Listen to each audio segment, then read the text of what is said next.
we'll take a look at the radio functionality of the microbit that allows you to communicate between two microbits or more. So I've got an example set up already using Morse code. So let's take a look at the existing code that I've got. We'll sort of break it down a little bit so you can see some of the basics of how the radio transmitting works. So we've got the main radio drawer. So if we click on that, there's lots of different options. One of the most important options is the radio set group. And you'll notice that here we've got a radio set group to number 1. You just need to make sure that any microbit that you want to be communicating with are all programmed with the same radio set group. We can also see I've got a radio set transmit power here. So if I go back to radio into more, we've got the radio set transmit power here. 7 is the highest you can use, but for the most part when I do this, I tend to set mine to 7 just so I've got the maximum power. And the power of 7 will give you between 200 and 300 feet of range, so it's a pretty good range.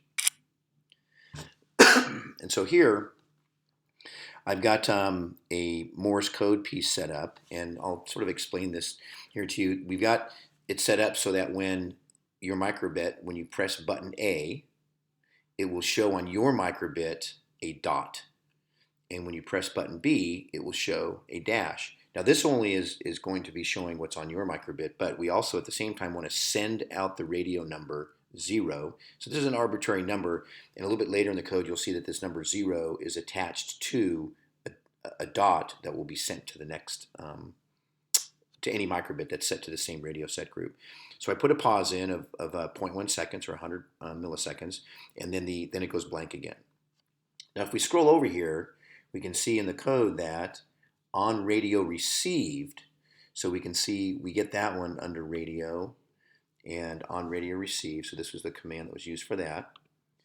So on radio received, if the received number is equal to 0, and we know that because of over here, we sent the radio number 0. So when that radio number 0 is received, the microbit will show a dot. So not only will the microbit that you're pushing button A on show the dot, but because of the radio functionality and we're sending that number 0, it knows when it receives a number 0, the receiving microbit will also show the dot. And if it's not, or else if the received number is equal to 1, then it shows the dash.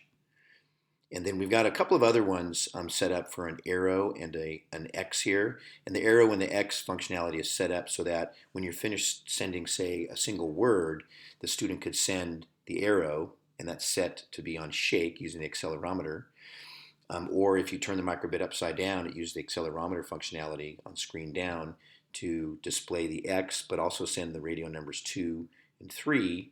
And we can see that in our received radio received command block. If the received number is equal to 2, then show this on the receiving microbit, the arrow, or receive the X. So there's some basics of the radio receive. Probably one of the most important basic pieces is just to make sure that your radio set group is set to the same channel, if you will, for any microbit that you're trying to communicate with. Now, there's a lot more you can do with the radio, but there's just some of the basics to get you started.